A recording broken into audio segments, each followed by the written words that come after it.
सभी मित्रों को गुड इवनिंग।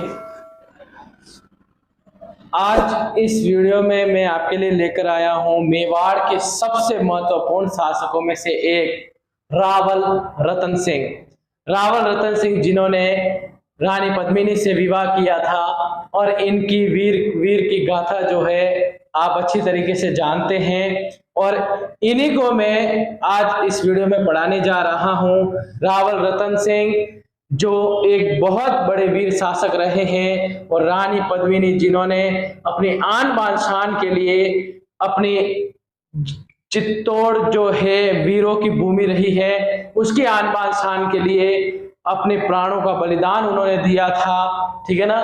जैसी क्षत्रिय महारानी इस मेवाड़ की धरा पर हुई है। जैसे रावल रतन सिंह की बात करें तो मित्रों, रावल रतन सिंह ने 1302 से लेकर 1303 तक मेवाड़ पर क्या किया था, शासन किया था। रावल रतन सिंह 1302 से लेकर 1303 तक मेवाड़ पर शासन किया है। इस एक साल की अवधि में बहुत कुछ हो गया, बहुत ही नहीं बहुत कुछ हो गया। अब ध्यान से देखो मेरे मित्रों, रावल रतन सिंह के पिता का नाम था रावल समर सिंह। क्या नाम था मित्रों? रावल समर सिंह। समर सिंह जी के दो पुत्र थे। कितने पुत्र थे? दो पुत्र थे। पहले का नाम था कुंभकर्ण और दूसरे का नाम था रतन सिंह। क्या नाम था मित्रों? पहले का नाम था कुंभकर्ण और दूसरे का नाम था रतन सिंह। कुंभकर्ण जो है अपने पिता की आज्ञा से यहां से नेपाल चले गए। कहां चले गए? नेपाल चले गए और नेपाल में ही कुंभकर्ण ने गुहेल वंश की स्थापना की थी। इसकी स्थापना की थी मित्रों? गुहेल वंश की स्थापना की थी। और बचे रावल रतन सिंह जो समर सिंह की मृत्यु के बाद मेवाड़ के क्या बने? शासक बने मित्रों। अब देखो रावल रतन सिंह के बारे में मैं जो भी कहानी बता रहा हूं उसके अनुसार जो है एक व्यक्ति आए थे जिनका नाम है मलिक मोहम्मद जायसी। कौन थे मेरे मित्रों? मलिक मोहम्मद जायसी। मलिक मोहम्मद जायसी। मलिक मोहम्मद जायसी जो है इन्होंने अपनी एक पुस्तक लिखी थी मित्रों। उस पुस्तक का नाम है पद्मावत। क्या नाम है मित्रों? पद्मावत। और ये पद्मावत लिखी गई थी 1540 में। कब लिखी गई थी? 1540 में पद्मावत लिखी गई। इस समय दिल्ली के सुल्तान जो थे, दिल्ली के सुल्तान थे शेर शाह सूरी। मित्रों जब पद्मावत लिखी गई उस समय दिल्ली के सुल्तान शेर शाह सूरी थे और इसी पद्मावत के अनुसार मैं आगे की कहानी आपको बताऊंगा कि पद्मिनी कहाँ की राजकुमारी थी, ठीक है ना, कैसे उनका विवाह हुआ था। अब रावल रतन सिंह कब थे? 1302 से लेकर 1303। अब 1302 से लेकर 1303 में मित्रों दिल्ली के जो सुल्तान थे वो थे अलाउद्दीन खिलजी। कौन थे मित्रों? अलाउद्दीन खिलजी। दिल्ली सल्तनत के सबसे शक्तिशाली शासकों में से एक अलाउद्दीन खिलजी अपनी कूटनीति, अपने शौर्य के कारण ही इस अलाउद्दीन खिलजी का नाम इतिहास के पन्नों पर लिखा गया है। अलाउद्दीन खिलजी की सबसे बड़ी उपाधि है अबुल मुजफ्फर सुल्तान अल दुनिया वाहिद मोहम्मद शाह खिलजी। ये वही अलाउद्दीन खिलजी है जिन्होंने अपनी साम्राज्यवादी नीति के कारण ही बहुत से शासकों पर आक्रमण किए और अपनी कूटनीति से उन शासकों को क्या किया था? हराया था। अब मलिक मोहम्मद जायसी के अनुसार मित्रों देखो ये तो हो गया भारत।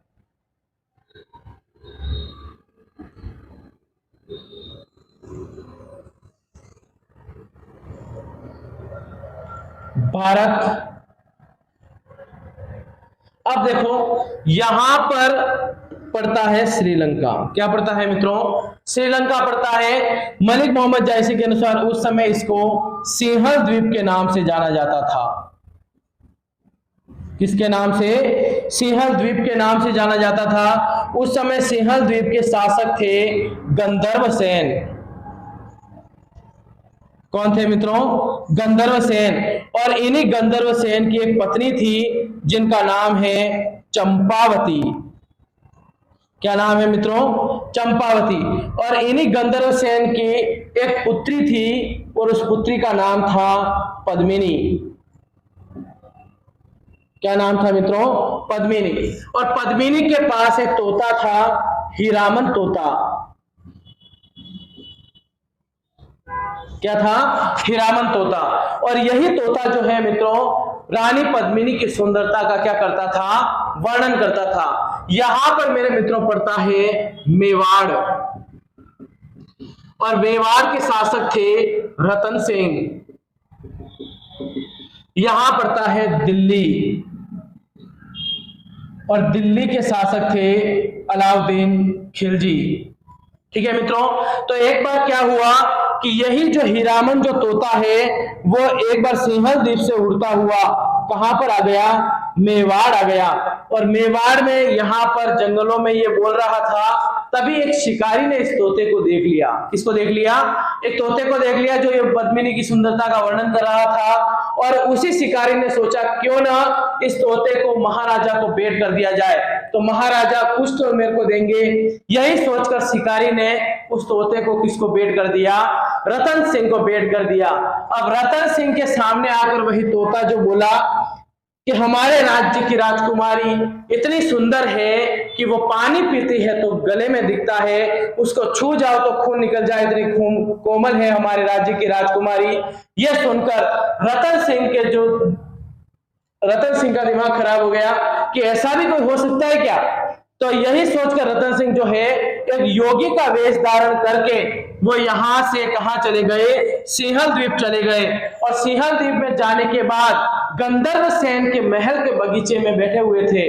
तब गंधर्व सेन जो है महल के छत के ऊपर टहल रहे थे, और गंधर्व सेन की जो नजर है वो रतन सिंह पर पड़ी। तो गंधर्व सेन शुरू से पहचान गए कि यह कोई योगी नहीं है। तो गंधर्व सेन ने रावण रतन सिंह को अपने दरबार में बुलाया और कहा कि सच सच बताओ तुम हो कौन? तुम कोई योगी नहीं हो। अब रतन सिंह वीर शासक थे, निडर थे। उन्होंने कह दिया कि मेरा नाम है रतन सिंह, मैं मेवाड़ का शासक हूं, मैंने आपकी पुत्री के बारे में बहुत कुछ सुना है, इसलिए मैं आपकी पुत्री से क्या करना चाहता हूं? विवाह करना चाहता हूं। यह सुनकर गंधर्व सेन जो है, गंधर्व सेन के होश उड़ गए। और गंधर्व सेन सोचने लगा कि पहला ऐसा व्यक्ति जो मेरे ही राज्य के, मेरे ही दरबार में आकर मेरी पुत्री का विवाह स्वयं से करने की बात कर रहा है। इन्हीं की निडरता को देखते हुए गंधर्व सेन अपनी पुत्री पद्मिनी का विवाह किसके साथ कर दिया? रावण रतन सिंह के साथ कर दिया। और रतन सिंह जो है पद्मिनी को लेकर कहां आ गए? मेवाड़ आ गए। मेवाड़ आने के बाद मेवाड़ के शासकों की उस समय कोई प्रथा थी कि जब भी राजघराने में कोई नववधु आती है, कोई दुल्हन आती है, तो उस समय दुल्हन के हाथों कुछ उपहार, कपड़े, मिठाइयां वगैरह जो है जनता को दिलाई जाती थी। तो पद्मिनी भी जो है वही काम कर रही थी। और इसी वजह से रावण रतन सिंह के दरबार में या राज्य में एक व्यक्ति था जिसका नाम है राघव चेतन। क्या नाम है मित्रों? राघव चेतन। और ये जो राघव चेतन है ये एक तांत्रिक था। क्या था मित्रों? एक तांत्रिक था। अब ये राघव चेतन जो है ये भी वहां पर कपड़े वगैरह लेने आया था, लेकिन राघव चेतन ने रानी पद्मिनी का चेहरा देख लिया। अब राघव चेतन ने जब रानी पद्मिनी का चेहरा देखा तो राघव चेतन वही सोचने लग गया कि अब किसको हासिल करना है? पद्मिनी को हासिल करना है। इसीलिए राघव चेतन जो है टोटके करने स्टार्ट कर दिए इसने। लेकिन ये बात किसको पता चल गई? रावण रतन सिंह को पता चल गई। इसी कारण रावण रतन सिंह ने राघव चेतन को राज्य से निष्कासित कर दिया। क्या कर दिया मित्रों? राज्य से निष्कासित कर दिया। और जैसे ही राघव चेतन को राज्य से निष्कासित किया गया, राघव चेतन को इंसल्ट फील हो गई। और राघव चेतन जो है बदले की आग में जल रहा था और सोच रहा था कैसे मैं रतन सिंह से अब बदला लूं। तो राघव चेतन का सीधा ध्यान कहां पर गया? दिल्ली गया, अलाउद्दीन खिलजी के पास। तो राघव चेतन शीघ्र ही यहां से कहां चला गया? दिल्ली चला गया। दिल्ली जाने के बाद राघव चेतन ने दरबार में सीधा जाकर बोला कि हे अलाउद्दीन तेरे क्या हाल है? यह सुनकर अलाउद्दीन खिलजी का दिमाग खराब हो गया और अलाउद्दीन खिलजी ने कहा कि किससे बात कर रहा है, तमीज से बात कर, दिल्ली के सुल्तान से बात कर रहा है। तो राघव चेतन ने कहा कि दिल्ली का सुल्तान, ऐसा क्या है तुम्हारे पास कि तुम दिल्ली के सुल्तान हो? अलाउद्दीन खिलजी थोड़ी देर सोच में पड़ गया और उसने कहा कि मेरे पास इतने लाखों की सेना है, हजारों हाथी हैं, पूरे साम्राज्य पर मैं राज करता हूं, फिर भी तुम कह रहे हो मेरे पास क्या है? राघव चेतन ने कहा कुछ भी नहीं है तुम्हारे पास वो नहीं है जो किसके पास है?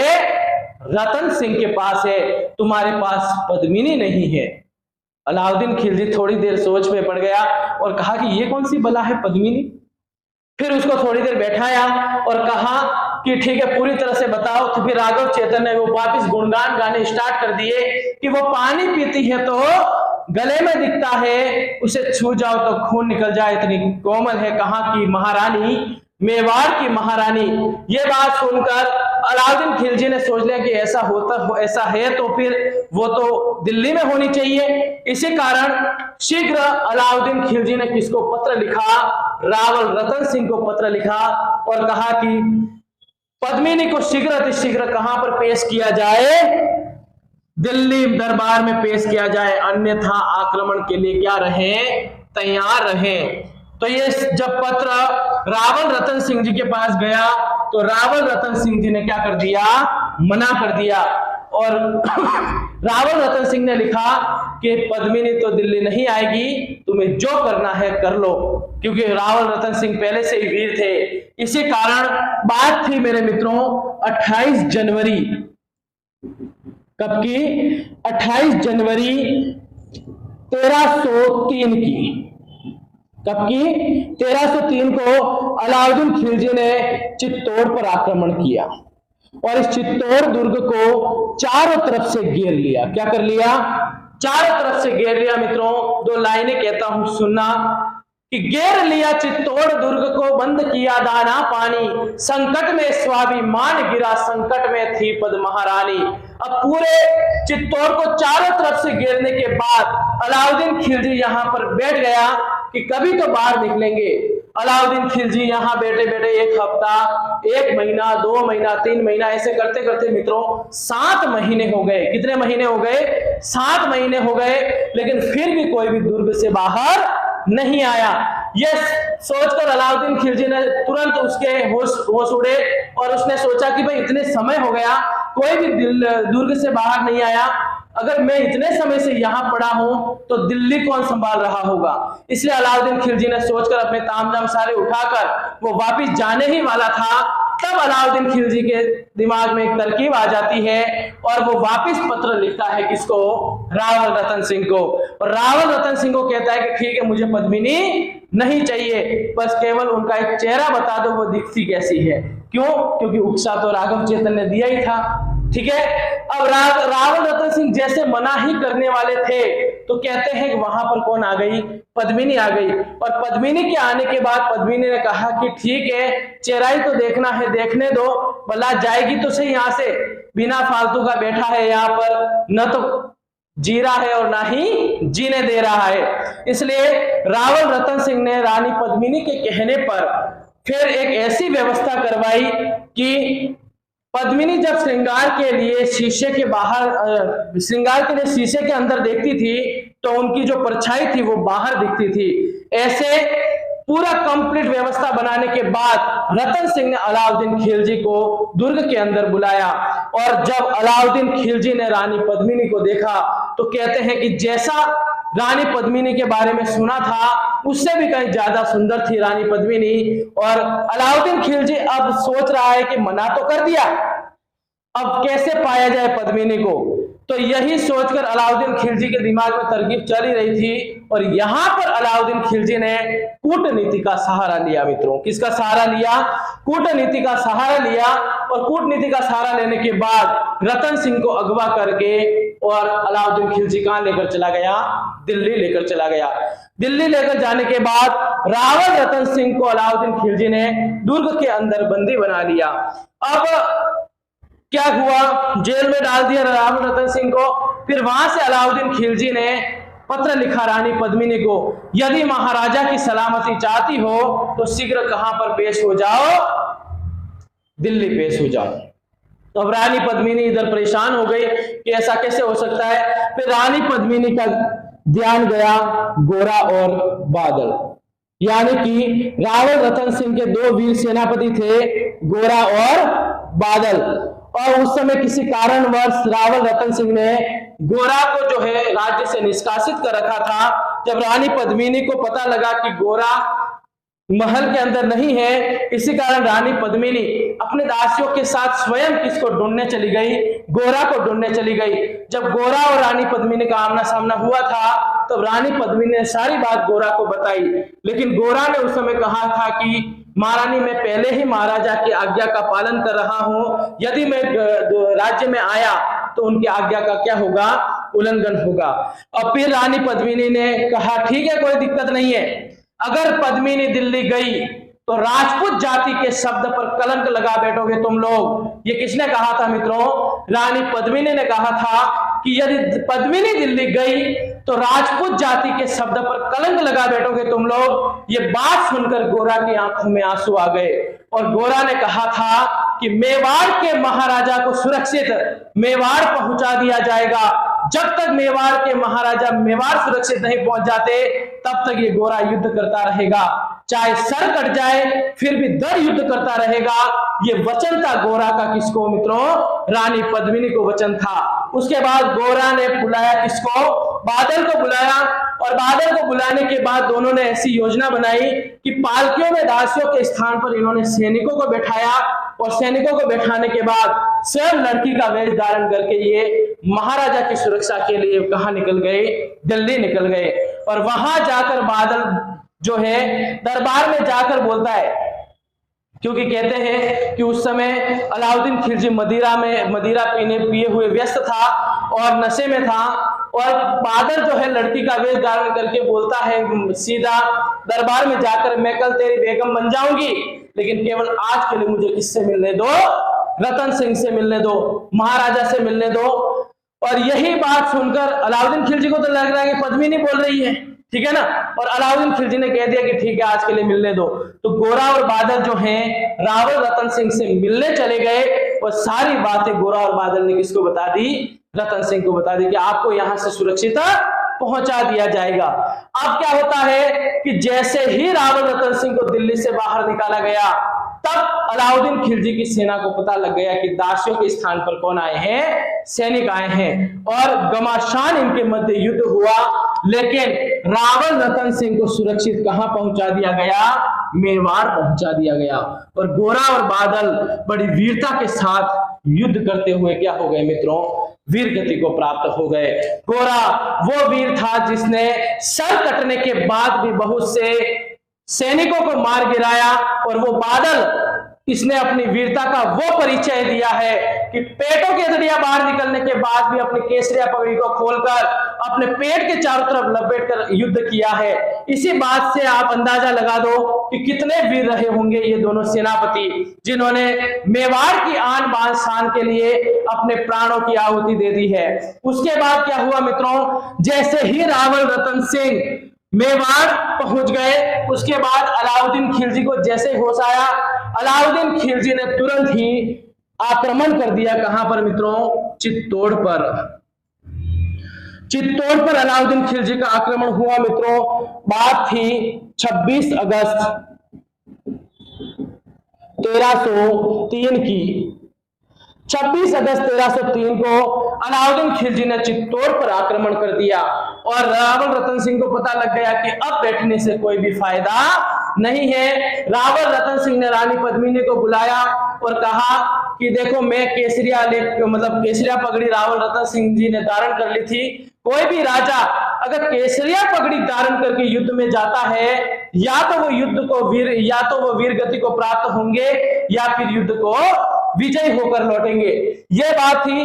रावण रतन सिंह ने पद्मिनी को कहा यदि केसरिया होने की कोई भी खबर आती है तो तुम अपना जौहर कुंड क्या रखना, तैयार रखना। और यही कहकर रावण रतन सिंह जो है युद्ध में कूद गए। बड़ा घमासान युद्ध हुआ अलाउद्दीन खिलजी और रतन सिंह के मध्य, और रतन सिंह बड़ी वीरता के साथ युद्ध करते हुए इस युद्ध में क्या हुए, वीर गति को प्राप्त हो गए। और जैसे ही अलाउद्दीन खिलजी तो खुश हो रहा था कि बस अब युद्ध जीतने ही वाले हैं, और युद्ध जीतने ही वाले हैं, और किसको लेकर जाएंगे, पद्मिनी को लेकर जाएंगे। अब इधर रानी पद्मिनी को जैसे केसरिया की सूचना मिली तो रानी पद्मिनी ने 1600 महिलाओं के साथ, मित्रों कितनी महिलाओं के साथ, 1600 महिलाओं के साथ जौहर कुंड में समा गई। यानी कि अपनी आत्मरक्षा के लिए उन्होंने पूरा अपने आन बान शान, अपनी इज्जत को रखने के लिए रानी पद्मिनी और 1600 महिलाओं ने जौहर में अपने प्राणों की क्या कर दी, आहुति दे दी। अब इधर अलाउद्दीन खिलजी देखो युद्ध कर ही रहा है। अब ध्यान से सुनना मित्रों, दुर्ग के अंदर से रानी पद्मिनी की आवाज आती है कि चित्तौड़ दुर्ग के कण कण को इतिहास बनाकर जाऊंगी, स्वाभिमान को हार के तेरे हाथ कभी ना आऊंगी।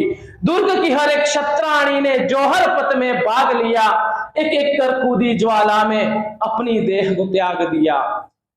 ये सुनने के बाद फिर रानी पद्मिनी जौहर कुंड में कूद गई और सारी महिलाओं ने अपने प्राणों की आहुति दे दी। अंदर रानी पद्मिनी राख बन चुकी थी, सब कुछ राख हो चुका था। जब चित्तौड़ दुर्ग की विजय करने के बाद अलाउद्दीन खिलजी चित्तौड़ दुर्ग में गया तो मित्रों ध्यान से सुनना कि जब खुले द्वार चित्तौड़ दुर्ग के मंजर देख के घबराया, ले राख हाथ क्षत्राणी की सर दीवारों से टकराया, घुटनों पे खड़े खिलजी के भी आंखों में बराया पानी, हार गया दिल्ली का शासक, जीत गई वो क्षत्राणी। यानी कि वो क्षत्राणी है जिसने पूरे मेवाड़ की दरा की आन बान शान को रखने के लिए, पूरे मेवाड़ को आजाद रखने के लिए, पूरे मेवाड़ की इज्जत को रखने के लिए अपने प्राणों की आहुति दी है, अपना बलिदान दिया है, इस धरती के लिए बलिदान दिया है, इस देश के लिए बलिदान दिया है। तो मित्रों जैसे ही अलाउद्दीन खिलजी अंदर गया और सब कुछ राख हो चुका था, कुछ भी हाथ में नहीं आया। तो चित्तौड़ की विजय उसके बाद किसकी हुई, अलाउद्दीन खिलजी की तो हुई, लेकिन अलाउद्दीन खिलजी उसके बाद गुस्से में आकर उसने मेवाड़ में 30,000 लोगों का कत्लेआम करवा दिया। कितने का मित्रों, 30,000 लोगों का कत्लेआम करवा दिया। पूरे मेवाड़ में, मेवाड़ की जो दरा थी खून से लथपथ हो चुकी थी। आम लोगों को, आम नागरिकों को, इसमें पूरे टोटल 30,000 लोग थे लगभग, उन सारे लोगों को मौत के घाट उतार दिया अलाउद्दीन खिलजी ने। और अलाउद्दीन खिलजी ने चित्तौड़ का नाम बदलकर मित्रों खिजराबाद कर दिया। क्या कर दिया, चित्तौड़ का नाम बदलकर खिजराबाद कर दिया। और अपने पुत्र, अलाउद्दीन खिलजी का एक पुत्र था जिसका नाम है खिज्र खां, अपने पुत्र खिज्र खां को सौंप दिया। और खिज्र खां को सौंपने के बाद अलाउद्दीन खिलजी जो है मित्रों पुनः कहां लौट गया, दिल्ली लौट गया। अब इसी कड़ी को आगे बढ़ाते हुए देखो मित्रों, ये थी महाराणा रावण रतन सिंह की वीर गाथा, रानी पद्मिनी की वीर गाथा, जिन्होंने जौहर किया था और बलिदान दिया था। तो मित्रों देखो, केसरिया तो किया था रावण रतन सिंह ने। किसने किया था, रावण रतन सिंह ने केसरिया किया था। और जौहर किसने किया था मित्रों, किया था रानी पद्मिनी ने। जब केसरिया और जौहर मिल जाए तो क्या होता है, साका। और साका कब हुआ था, 1303 में हुआ था। और ये साका जो है चित्तौड़ का पहला साका कहलाता है। कौन सा साका कहलाता है मित्रों, चित्तौड़ का पहला, क्योंकि चित्तौड़ में टोटल 3 साके हुए थे। पहला 1303 में हुआ था, दूसरा 1534 में हुआ था और तीसरा 1567-68 में हुआ था। तो चित्तौड़ का पहला साका 1303 में हुआ, जौहर रानी पद्मिनी ने किया था और केसरिया रावण रतन सिंह ने किया था। मित्रों 1303 में अलाउद्दीन खिलजी ने चित्तौड़ का शासन किसको सौंप दिया, खिज्र खां को सौंप दिया। 1303 में खिज्र खां था यहां पर, और खिज्र खां ने शासन किया था मित्रों 1303 से लेकर 1311 तक शासन किया। कब तक शासन किया मित्रों? 1311 तक शासन किया। और आपको याद है कि 1311 में अलाउद्दीन खिलजी ने जालौर पर आक्रमण किया था। जालौर के सोनगरा चौहान थे कानरदेव चौहान, और कानरदेव चौहान के एक भाई थे जिनका नाम है मुछाला मालदेव। मुछाला मालदेव। और मुछाला मालदेव ने 1311 में अलाउद्दीन खिलजी की क्या कर ली? अधीनता स्वीकार कर ली। तो अलाउद्दीन खिलजी ने 1311 में चित्तौड़ का शासन जो है वो मुछाला मालदेव को सौंप दिया। किसको सौंप दिया? मुछाला मालदेव को। तो 1311 से लेकर 1321 तक मुछाला मालदेव ने चित्तौड़ पर क्या किया था? शासन किया था मित्रों। 1321 में मुछाला मालदेव की मृत्यु हो गई, और 1321 में इसी मुछाला मालदेव का एक पुत्र था जिसका नाम है बनवीर सोनगरा। क्या नाम है मित्रों? बनवीर सोनगरा। अब ये बनवीर सोनगरा एक आगे और आएगा, महाराणा उदय सिंह के समय दासी पुत्र बनवीर वो अलग है, और ये बनवीर सोनगरा अलग है। ठीक है, ये सोनगरा चौहान था। बनवीर सोनगरा ने मित्रों 1321 से लेकर 1326 तक शासन किया है चित्तौड़ पर। कब तक शासन किया है? 1321 से लेकर 1326 तक शासन किया है। और इसी 1326 में राहत के एक वंशज थे सिसोदिया, जिनका नाम है हमीर। जब गुहिल वंश दो शाखाओं में डिवाइड हुआ तो एक तो क्षेम सिंह थे और एक राहत थे, दोनों भाई थे, और राहत के वंशज हमीर थे। और हमीर ने 1326 में चित्तौड़ पर अधिकार कर लिया और पुनः गुहिल वंश की स्थापना की मित्रों। हमीर मेवाड़ के प्रथम शासक थे जिन्होंने महाराणा की उपाधि धारण की है, और हमीर को मेवाड़ का उद्धारक भी कहा जाता है। हमीर को मेवाड़ का उद्धारक इसलिए कहते हैं क्योंकि रतन सिंह के समय अस्त व्यस्त हुए मेवाड़ को पुनः उन्नति के शिखर पर लाने का कार्य किसने किया था मित्रों? महाराणा हमीर ने। और हमीर के बाद जितने भी शासक आए अपने नाम के आगे क्या लगाने लग गए मित्रों? महाराणा लगाने लग गए। तो मित्रों ये थी रावल रतन सिंह की और रानी पद्मिनी की वीर गाथा की कहानी, जो किसके अनुसार है? मलिक मोहम्मद जायसी के अनुसार है। और रावल रतन सिंह ने बिल्कुल बलिदान दिया था देश की रक्षा के लिए, और रानी पद्मिनी ने भी इस तरह की रक्षा के लिए बलिदान दिया है। मेवाड़ शुरू से वीरों की भूमि रही है और वीरों की भूमि आज भी कहलाती है। तो आज के लिए मेरे मित्रों इतना ही। आपका दिन शुभ हो, मंगलमय हो।